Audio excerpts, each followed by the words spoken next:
Allez, salut à toi, bienvenue sur la chaîne YouTube La classe de Monsieur Fret. Si t'es pas encore abonné, tu n'hésites pas. Et alors n'hésite pas non plus à liker et à partager mes vidéos.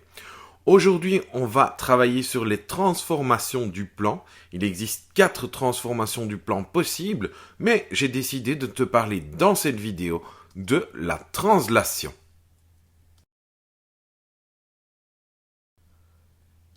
Un peu de théorie. Qu'est-ce que c'est qu'une translation? Eh bien, c'est le glissement d'un objet sans aucune rotation, ni déformation, ni retournement. La translation, elle est représentée par ce que l'on appelle un vecteur. Le vecteur nous donne deux informations clés, le sens du déplacement, mais aussi la distance du déplacement. Voici un petit dessin pour mieux comprendre. Tu vois que la figure T est restée la même. Il n'y a eu aucune déformation, aucune rotation et aucun retournement. Elle a subi une translation par le vecteur G que voici. Donc G est le vecteur. On écrira un G minuscule avec une petite flèche au-dessus. Le vecteur indique un déplacement de. Si on analyse mon vecteur, on voit qu'il y a un déplacement de 2 cases vers le bas. Et ensuite, un déplacement de 5 cases vers la droite.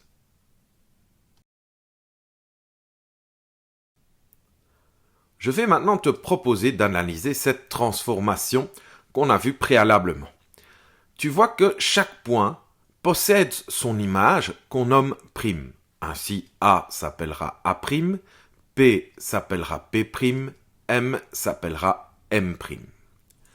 Selon le vecteur G, on peut voir que chaque point va effectuer le même déplacement, c'est-à-dire 2 cases vers le bas et 5 cases vers la droite. Partons du point A. Le point A fait 2 cases vers le bas, 5 cases vers la droite pour arriver sur A'. Partons sur le point suivant, le point P, 2 cases vers le bas, 5 cases vers la droite, on arrive à P'. Avec le point N, 2 cases vers le bas, 5 cases vers la droite, on obtient N'. Avec le point M, 2 cases vers le bas, 5 cases vers la droite, M'. Voyons voir avec un point qui n'est pas nommé, suivons-nous le même déplacement, 2 cases vers le bas, 5 cases vers la droite. Donc, chaque point effectue à chaque fois le même déplacement. On va maintenant observer chaque segment en vert. Tu vas voir que chaque segment vert est parallèle au vecteur G. Donc, M' est parallèle à P', est parallèle à N', est parallèle à A', et est aussi parallèle à un autre point qu'on pourrait appeler par exemple X'. Alors, effectivement, dans un quadrillage, c'est facile, mais sur une feuille blanche, tu vas avoir besoin d'un outil indispensable, l'équerre Aristo.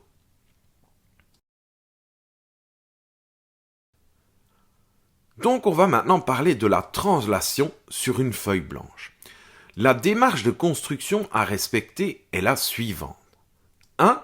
Tu dois tracer des parallèles au vecteur qui indique la translation. Il faut partir de chaque point de la figure. 2.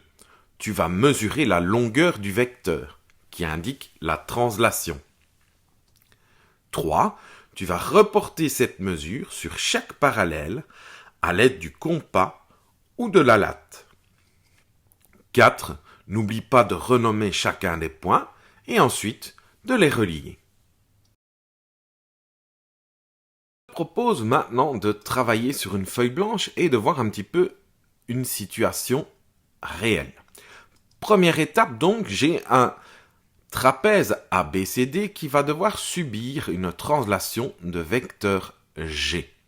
Pour cela, je vais avoir besoin de mon équerre Aristo et pour le premier point, je vais la positionner de manière parallèle au vecteur G en passant par A, comme ceci. Je vais donc pouvoir tracer ma droite. La voici, qui passe évidemment par A. Je vais m'attaquer au point B. Pour cela, je peux prendre mon point de repère par rapport à la droite qui passe par A. Puisque si la droite qui passe par A est parallèle à G, la droite qui passera par B sera aussi par défaut parallèle à G, puisque dans une translation, tous les traits de construction doivent être parallèles. Je peux donc tracer ma droite. Et je vais continuer ainsi de suite en allant travailler sur le point D, toujours en gardant mon parallélisme. Voilà. Et enfin, avec mon point C, toujours en gardant mon parallélisme. Tu vois que les quatre droites vertes sont parallèles entre elles, mais sont aussi parallèles au vecteur G. On va maintenant travailler sur l'étape 2 et 3. Donc précédemment, nous avions obtenu ceci.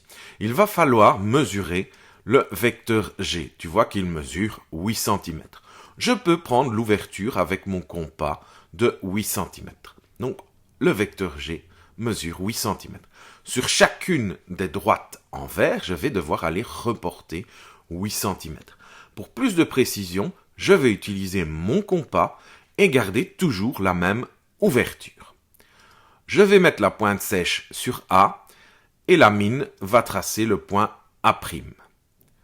Je vais mettre ensuite la pointe sèche sur B et je vais tracer le point B'. Je vais mettre la pointe sèche sur D et tracer le point D'. Et enfin, je vais mettre la pointe sèche sur C et tracer le point C'. Voilà donc le résultat obtenu pour les étapes 2 et 3.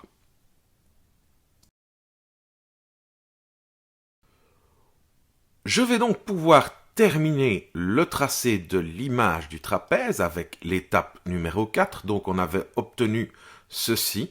Et bien dans l'étape numéro 4, il faut relier les différents points entre eux. A', AB', B', AC', C' à D' et D' à A'. On peut donc dire que le trapèze A'B', C', D' est l'image du trapèze ABCD par le vecteur G.